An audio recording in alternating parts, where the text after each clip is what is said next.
first I'm going to start off with Pam. Pam, I'm going to unmute you.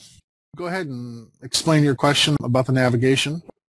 Well, I'm a raw beginner, so I don't know what I'm doing, and I'm probably asking a very basic question, but I wanted to know how you create that breadcrumb list at the top of the page, right under your nav menu.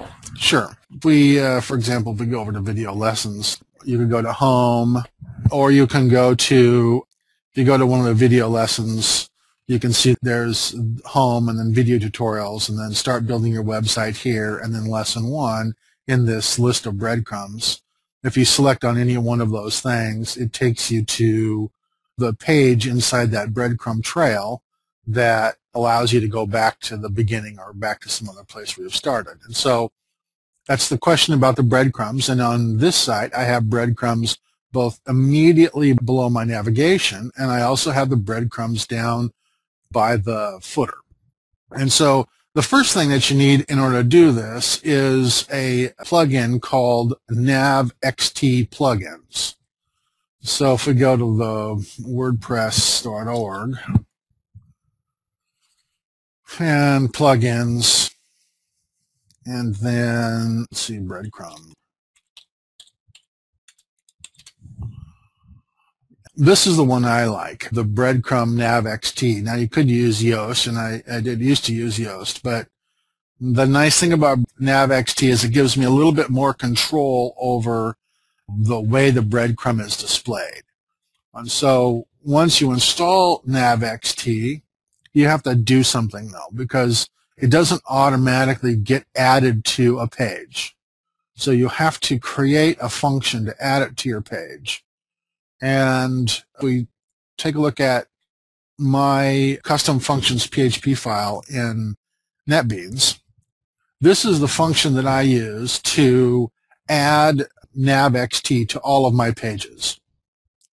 And so I have 2 add actions first, right? I add this function to the thesis hook before content box, and I add the same function to the thesis hook before footer. So that's why it displays both times, because I have 2 add actions.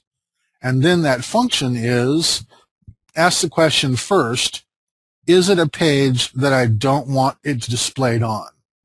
And so I don't want breadcrumbs on my front page, and I also don't want breadcrumbs on a couple of other pages, and I don't actually remember what those pages are anymore, but those are probably sales pages or something where I want to minimize the amount of information that's on the page.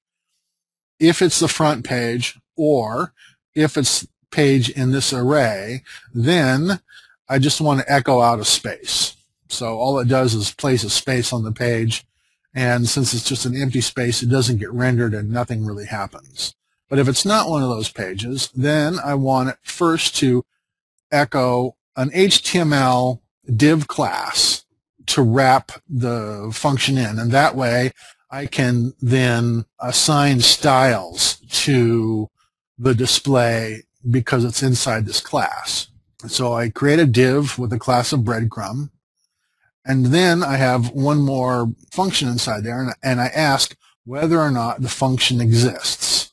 And that function is BCN display. And now I don't know why BCN is the NavXT breadcrumbs, but nevertheless, that's their name for the function inside of their plugin. And so if that function exists, then it'll employ BCN display, which is the breadcrumb. And then we close it off with a div.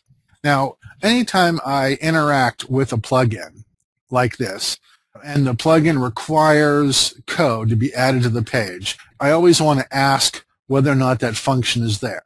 Because if I just put in BCN display here, but I had uninstalled that plugin, it would break my site because BCN display would no longer exist. And the question is there any chance I'll cut and paste the code somewhere for you to grab? And yes, I will include this code with the video answer here later on. But for grins, I'm just going to go ahead and add it to a forum post too, so that everybody can have access to this. For the time being, I'm going to do that under general thesis questions. I'm going to probably move this to live answer code and create something new, but for the time being, I'm going to add a topic. I'm going to call it live answer code.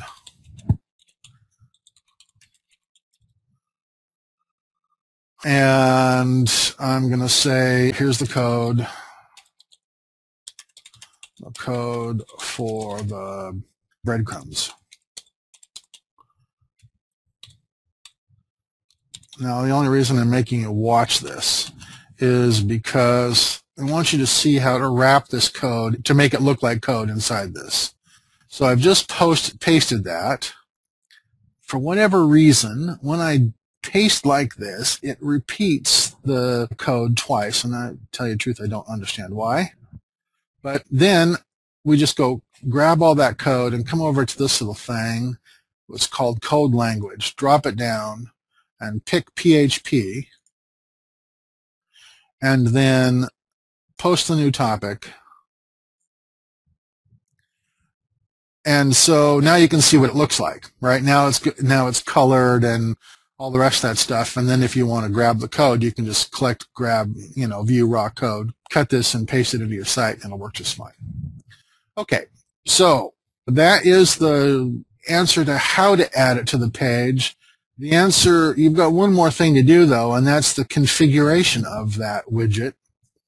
And under settings, Breadcrumb NavXT, you have really a lot of potential settings here. And I think the thing that I change most often, oh yeah, for example, I wanted live answers to say live answers in the path, so I included that as the root page. There are a few things like that that can set, and maybe this is beyond the scope of this conversation, but there are settings inside this Breadcrumb NavXT that allow you to change some stuff up.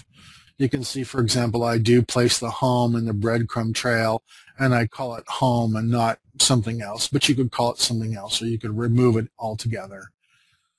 And I don't place the blog in the breadcrumb trail, so this is not linked, and I don't use this because it's not, because I haven't checked that. So anyway, okay, so that's Pam's question about how to add breadcrumbs.